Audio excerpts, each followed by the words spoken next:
Hey, what's up everybody? Rob Marzullo here, Ram Studio Comics. Welcome back. So in today's video, I want to talk to you about thumbnailing. So this is always a very important stage in any creation process, and it often gets overlooked. And we've done some previous videos on the channel here about it, but I just want to talk to you about a few things since I've actually been trying to do it more, and I realize that I've been not doing it nearly as enough as I should. So the beauty of thumbnailing is you get to conceptualize an idea and get all the kind of groundwork laid in before you start doing any kind of finish work. And the reason why that's so important is because if we get in the habit of just drawing finished pieces, a lot of times we will skip over things and we'll get right to refining the artwork when it's not ready for that. We don't have enough of the ideas in place. So the whole idea of this is just to simply get the fundamental information in place, not worry so much about any kind of finished work at all until you've got enough conceptual elements and your idea strongly and firmly in place, and then you can come back and try to refine it. And this is a really kind of creative way to get started with your day anyways, because like you do gesture drawings for figures, you should do thumbnailings for scenes and composition, just anything really, but you can work out a lot of information just in a thumbnail. And it's kind of a fun experience to see how much data you can get into a scene just with a rough sketch. And you want to keep things very simplified, like these are buildings, even though they're just very blocky, and I don't really need to fill in windows. I can do some of the details, or if I want to remember that this is a certain type of structure, I can fill in certain types of trim and staging to the architecture or whatever. So if I'm looking at a particular reference, I can get some of that information in there. But real quickly, just moving past it and doing, maybe little bits of shading like this, and that's it. Not getting overly bombarded with all the ideas and all the possibilities of what I could do at this stage. Just getting basic information. So I've already established perspective. This is obviously one side of a street. I could get, the other side in there. Actually, going with perspective, it'd be like this or something. And you see, I even cheated the perspective. I did it very rough, very loose. It's not accurate, but enough to get the idea in place. And then, maybe I've got a scene with a car speeding down the road, so we'll get a car in there, and a car is going to be, very blocky and very basic. Just to get the idea and the information in there. And the neat thing about this is changes happen so quickly that you can really work through a scene and you can really spot errors. So this, to me, this is more of what a director would see when filming. And oftentimes when I'm asked to do storyboards for commercials, it starts off very rough like this just to get conceptual elements in place, and then you refine it. But even the refinement isn't anywhere near as detailed as we would do for comics. Sometimes it is, but oftentimes it's not.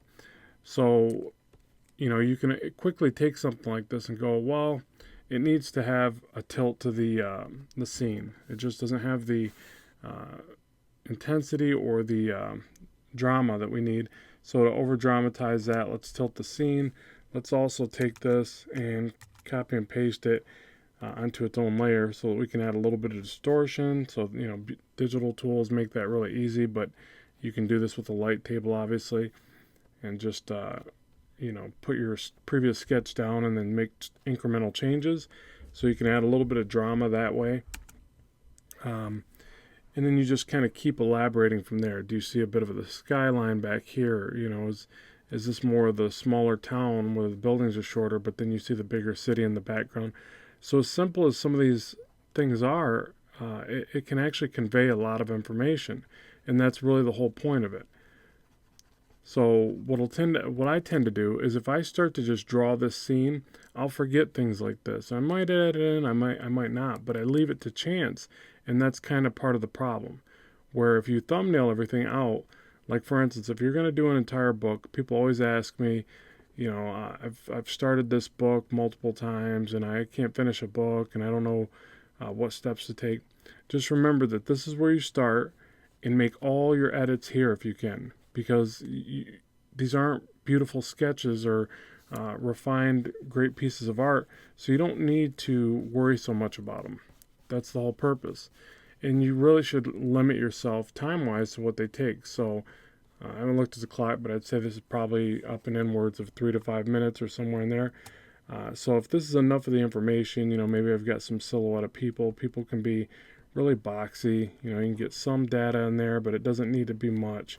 I would think more in terms of like, height. Maybe you're showing somebody with kids and you got a couple smaller shadows there, and things like that. So you're not going to think so much about how many details are into the figures yet. That'll come later.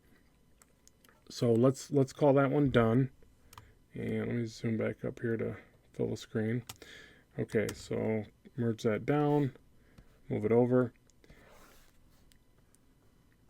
And that's it. It's not refined, it's not pretty, it's nothing to brag about, but it gets the information down and in place. And the other nice thing about this is you can really practice different scenes rather quickly. So if you were to draw this out and you got too far into the scene, you'd feel guilty about kind of shucking it or whatever. This way you don't. So, because you're able to sketch these out so quickly, you make these changes and you don't feel so bad when you ball up the design and start over. And you shouldn't, because you really want to work out as many great ideas as you can so that you get the best potential storytelling. So again, I'm just establishing some kind of weak perspective there just to get an idea in place. And obviously, in digital tools, there's lots of great perspective tools, but I just want to show you that you don't even have to worry about all that. You want to fake it at first, just for speed. And obviously I should have an idea going in. So the idea here is going to be that we're looking even further back from the city. Maybe there's a superhero flying above, getting ready to come in to play onto what's going on here. Maybe this is, this first scene is some guys speeding away from a crime or something. Just so we got some idea. So as far as dropping in buildings here, again, they're just very blocky. There's going to be some taller, some shorter. You want to play around with lots of shapes whenever you're trying to do cities. They start off very blocky, but then you want to quickly get rid of those blocky shapes and add a variety of forms in there if you can. And, some stacked kind of block shapes, getting thinner. Some little points at the top and little boxes on top for like AC and whatever, but again, you don't have to, just so you know, that's me already wanting to start thinking about details, and I shouldn't be. I should only be thinking about perspective, quick placement, overall composition. It's better to think about things like the way the scene is going to be lit. So I could say the sun is, or moon or whatever, I'll say it's daytime, the sun's back here.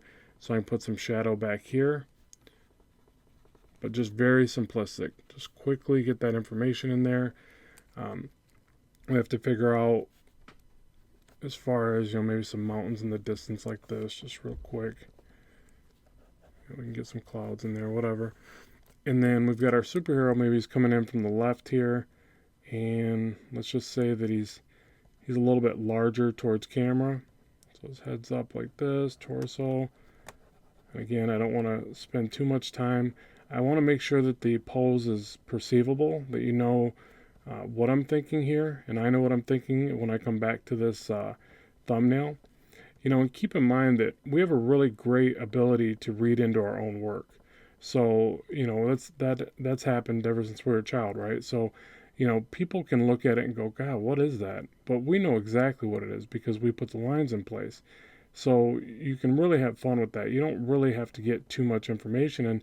And as you do this more and more, even your rough sketches will make sense to even probably most people. But, just remember that we can read our stuff a heck of a lot better than anybody else. So if we're the one going back and doing the art, it doesn't have to look like, Da Vinci or something. So, or Da Vinci's work. So, okay, so there's our character flying in to do, to save the day, whatever. And, we can figure out how many buildings we want. Again, we kind of established that the larger cityscape was back here, and this was more of the smaller town buildings.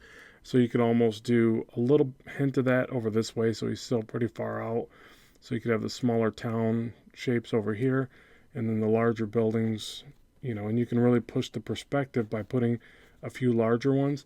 keep in mind too, another trick is this, like if you put a larger building here, it's going to be, whatever, and then just black it in, that's going to help sell the depth of the scene. So, things up close can be really dark in the scene, and it just kind of gives that added level of depth.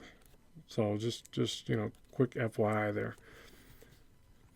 Okay, and there's scene 2, or whatever. It's just real quick, real easy. Nothing to brag about. And on to the next one.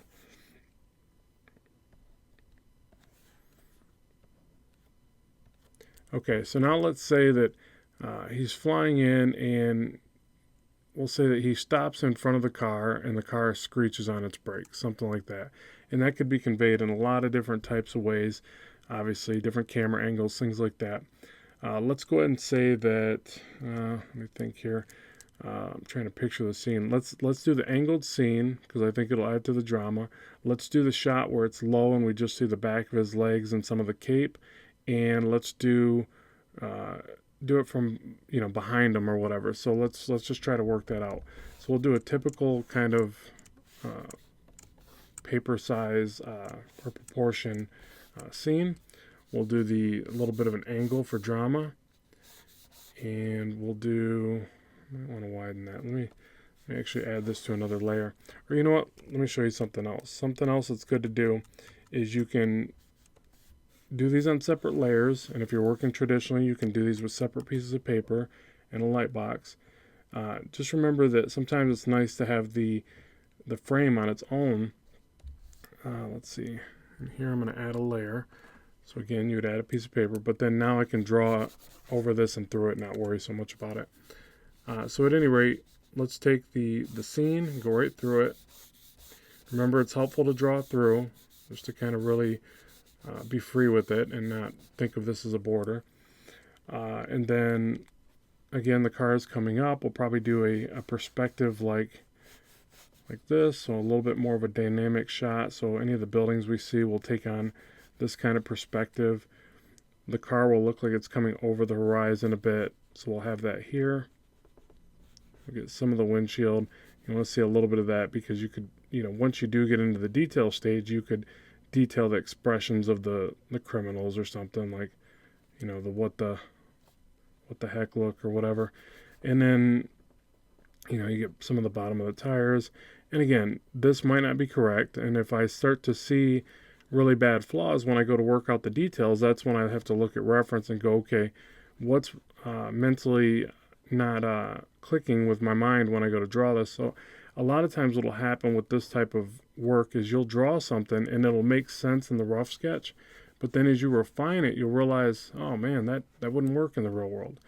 Now, for comics, you can cheat some things and you can make it work regardless, but there's a certain level where it needs to work just for the sake of being, a good illustration and things like that. So just keep that in mind, that it's just, some things may or may not work from rough sketch to finish, but that's your job as a craftsman and an artist to make that to figure that out, make it work out.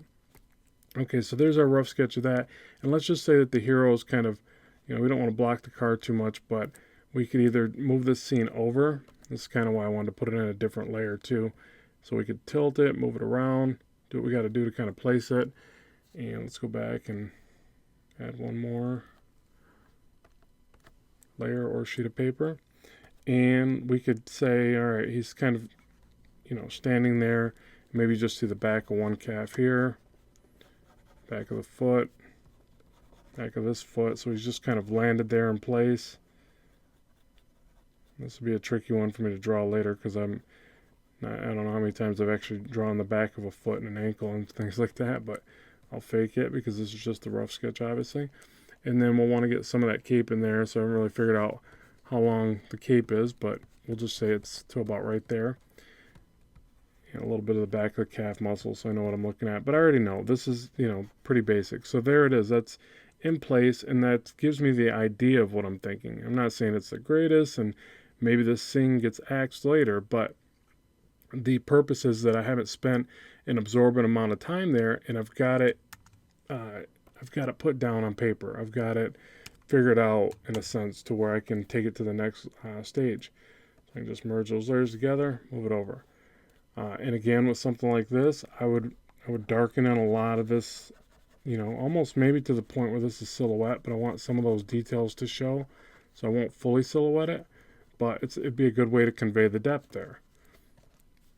Some heavy shadows under the car, some lines to make it look like it's screeching on the brakes, and you obviously do the sound effect or something like, screech or whatever. Things like that. So essentially, that's all I wanted to show you today. I wanted this to be a rather quick one, and I'm not looking at the clock. I don't know where we're at on it, but hopefully that's giving you some ideas. So essentially, the main purpose is thumbnail your ideas, rough them out, spend all your time making changes here. You'll thank yourself later. You'll fly through your book production. You'll come out with a better end result of your book production. So I know this isn't a lot of fancy drawing and stuff that you guys are probably more interested in seeing, but this is a very integral part to the creation process of any kind of storytelling, so I figured I should touch on it once again. So if you liked the video, be sure to like it, share it, let me know what you think. You can support the work that I do here by visiting the links in the description box below, so I always appreciate that. And as always, keep drawing, keep having fun, and I will talk to you soon.